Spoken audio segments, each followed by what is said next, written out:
छठी मई बगसर के घाट बरती खोजेली बाट यादी तो कब उगे हो। छठी मैया बगसर के घाट बरती खोजेली बाट याद तो कब उगे हो।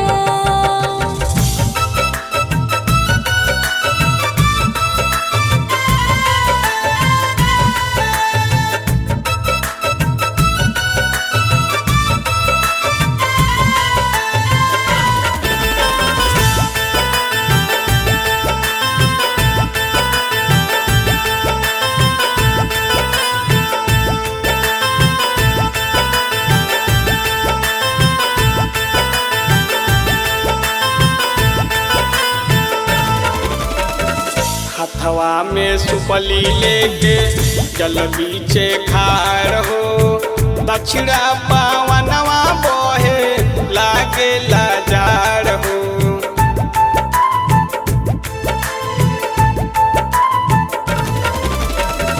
हथवा में सुपली लेके जल बीचे खाड़ हो।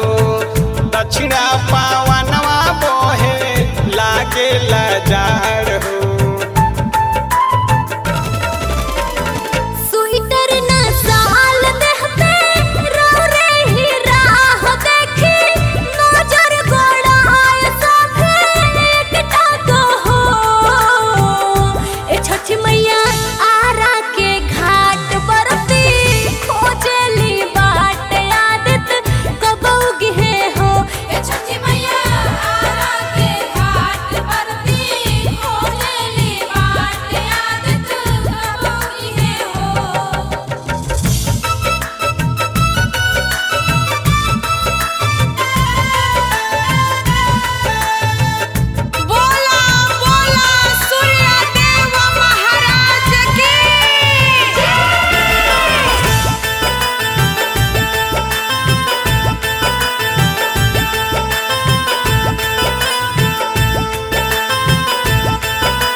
कार्तिक महीनावा के गिरेला ओ सहो।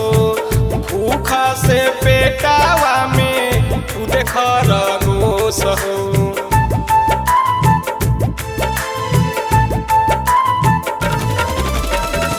कार्तिक महीनावा के गिरेला ओ सहो। भूख से पेटावा में खुद खरगोश हो।